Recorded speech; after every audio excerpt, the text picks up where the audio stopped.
The Australian Curriculum Studies Association would like to acknowledge the traditional owners of the lands and the waterways from where we are all meeting today. We pay our respects to the elders past and present, and we extend our respect to all Aboriginal and Torres Strait Islander peoples here today. We value the contributions of Aboriginal and Torres Strait Islander peoples to education and their continued support of the teaching and learning of all Australians. We recognise that for thousands of years, Aboriginal and Torres Strait Islander peoples have been the first teachers, and that we are committed to continue our learning alongside them.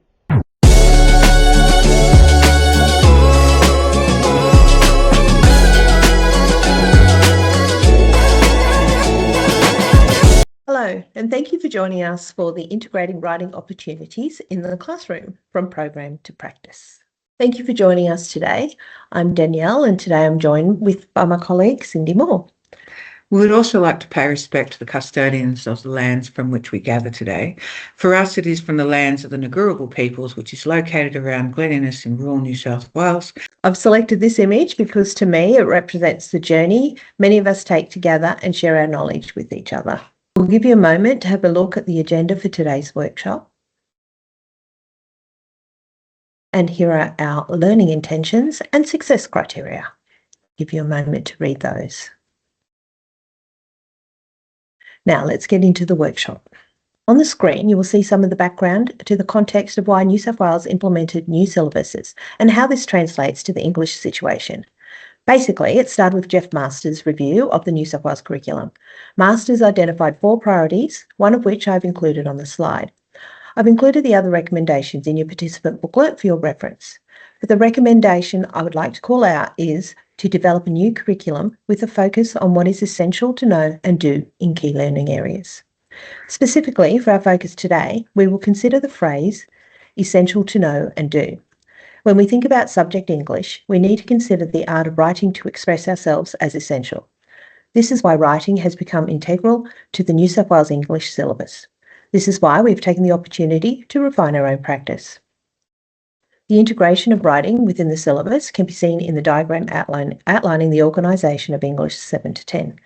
The diagram outlines the 3 focus areas of the English 7 to 10 syllabus: reading, viewing and listening to texts, understanding and responding to texts, and expressing ideas and composing texts. The first focus area is surrounded by a rectangular box titled Understanding Text. The third focus area is surrounded by a rectangular box titled Composing Text. The second focus area is elongated, so as to be included in both rectangular boxes. All states in Australia have syllabuses that are based on the Australian curriculum. The Australian English curriculum integrates 3 strands: language, literature, and literacy. Together, the strands focus on developing the student's knowledge, understanding, and skills in listening, reading, viewing, speaking, writing, and creating. Consider for a moment how these strands align with your own state requirements for English. The Stage 4 English syllabus has 6 outcomes. I'll give you a moment to read these. The outcome I would like to focus on for this workshop is EN4 ECA 01, Expressing Ideas and Composing Text A. Let's have a look at this Stage 4 outcome and consider the most important elements of it. Creates, range of audience, and linguistic and stylistic conventions. What we can see here are the content groups for the Expressing Ideas and Composing Text A outcome. We can see that these all focus on one key element of English: construction of ideas for a particular purpose. If we take a closer look at just one of these content groups, writing, we can see how supporting student writing is implicit in our work as English teachers. If we consider the points identified in red, we can see that students need to know the codes and conventions of writing, apply the codes and conventions, and use them cohesively. Now look at the content points for the content group, sentence level, grammar and punctuation.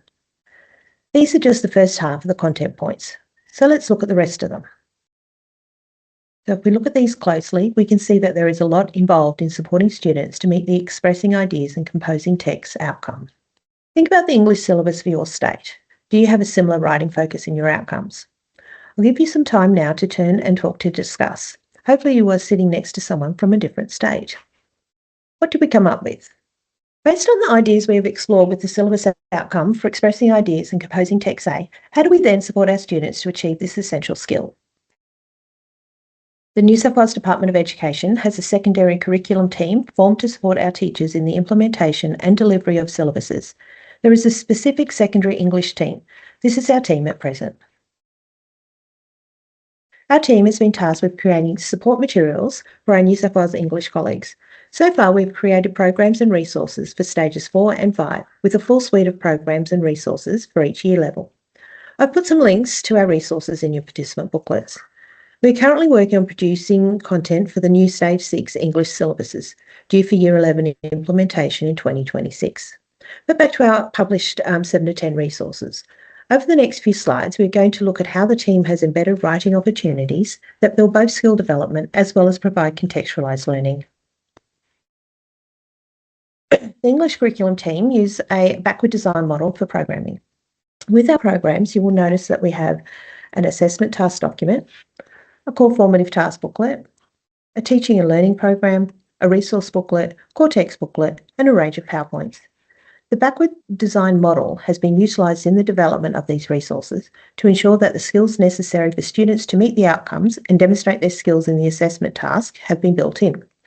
We start with the development of the assessment task, mapped to syllabus outcomes and content. We then carefully plan core formative tasks, again aligned to the outcomes and content, to ensure students have authentic opportunities throughout the teaching and learning program to develop the skills necessary for the assessment task. While the example on screen shows you our Stage 4 material, we have applied these principles and approach throughout Stages 4, 5, and now into Stage 6 as we begin this work. But first, for those of you unfamiliar with the phases approach, I have popped a summary on the slide. All of our programs are organised using this model of programming. Phases 1 and 2 are part of the Engage and Orient group. Phases 3 and 4 are categorised as concept development stages, and phases 5 and 6 are linked to the Apply and Evaluate learning experiences. Here we are at our first activity. In your participant booklet, we have provided you with a program sequence from 8.2 Transport Me to the Real that demonstrates writing opportunities. I'll give you some time to have a look at that now. Use a highlighter to identify the writing opportunities that support the content points identified for the program sequence. These are listed on the screen.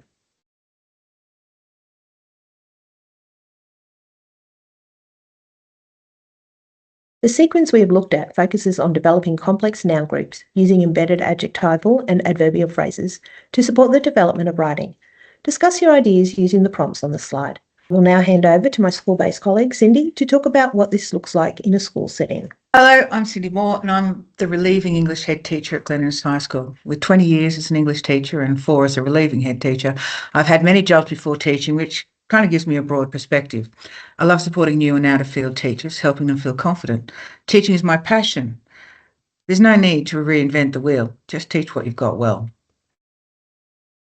Established in 1927, Glen Innes High School is a public, comprehensive, co-educational high school. The school has strong links to its community and a long tradition of achievement. The school seeks to provide a comprehensive, inclusive, traditional and vocational curriculum, as well as provide for the sporting, cultural and social needs of its students. There is a special emphasis placed on providing a safe, tolerant and enriching environment where all students can develop their talents and skills to prepare them for the future. In curriculum construction, adaptive expertise involves considering how your own work can be adapted in conjunction with the new syllabus requirements and the sample resources. It is about taking the best bits of everything to create a program that is evidence-aligned, meets the necessary outcomes and supports students in a local context. We approach this in our own school by assigning staff members to a year for curriculum planning, reviewing the English curriculum team's resources and identifying what could be adopted and adapted for our school context, reviewing our own programs, text and content and identifying what could be repurposed, and then merging the English curriculum team's content with our content to create a program suitable for our students. The most important thing to remember is that much of this new syllabus is recognising what we have been doing without the explicit structure. Let's have a look at our Year 9 program, Australian Identities. I've selected a Year 9 program to demonstrate how writing support is integrated across the stages.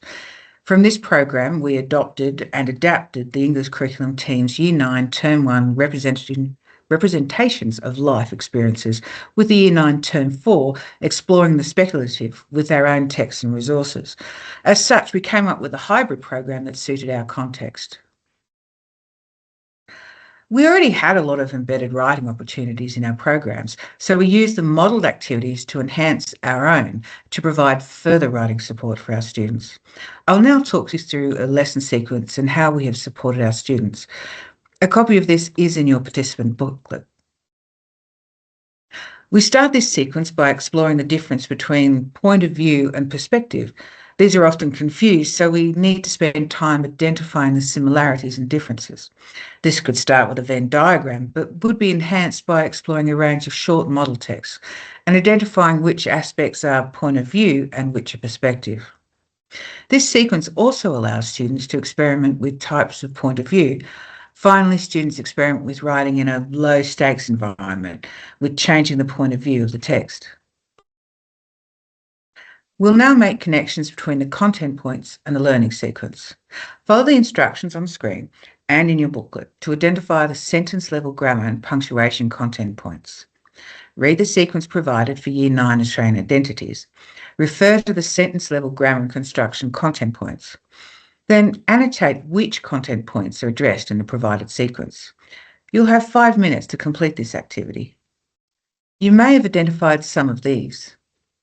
Sentence-level grammar and punctuation content points. Make choices about sentence structure or length by constructing a variety of simple, compound and complex sentences for purpose. Use pronouns consistently and appropriately to maintain cohesion, context and purpose. Use a range of verb forms, tenses and modifiers to express aspects of modality. And moving into stage 6, the benefits of including writing opportunities from backward design perspective is invaluable. I've taught Dylan Thomas's Under Milkwood for a few years, and this activity would not be possible without discussions regarding the grammar and language use required for a change in perspective. The work put in stage 4 and 5 in the new syllabus will certainly make it possible to go deeper into stage 6. Let's have a bit of a play with a writing strategy now. For this activity, I'll get you to read an extract from Henry Lawson's The Loaded Dog. Our faculty has decided to use this as one of our prescribed texts for the 24 English syllabus, as our students have good connections to the context as we are a rural school. Follow the instructions on the screen and in your booklet to experiment with point of view and perspective. Read the extract. For the first rewrite, change the point of view to first person. You may decide to just experiment with a small section depending on time. For the second rewrite, change the perspective to the dog's perspective. This is going to be a little more challenging. You'll have 10 minutes to complete this activity. Okay, time's up. How did you find that activity? What was difficult about it? How could you support students to complete this activity? Pop your responses into your participant booklet. Have 5 minutes to discuss. Possible responses, different language use depending on the character dog's perspective. I will hand back over to Danielle now to conclude our session. Thanks, Cindy. Okay, it's really great to see how our work is being transferred into the classroom, so thank you for sharing. I'd like to finish with this quote from Joan Sedita. I will give you a moment to read it. I've included a copy of Sedita's writing rope in your booklet, so you can explore this text a little further in your own time. I think this quote sums up the message of our workshop today. Firstly, writing is complex. Secondly, by supporting students in this art of writing, we can reduce the difficulties they face and support them to convey intended meanings with greater ease. We hope this workshop today has empowered you to feel more confident in integrating writing opportunities in your classrooms. We have included some links to the resources in your participant booklet for future use. Before you leave us today, we would like you to take a couple of minutes to complete the evaluation form for us. We appreciate your feedback, and your feedback does inform and refine our future professional learning sessions. You can either scan the QR code or use the evaluation link.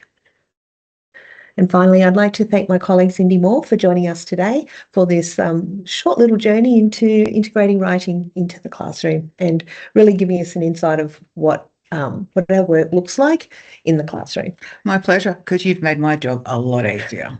Thank you. Thank you, everyone, for joining us.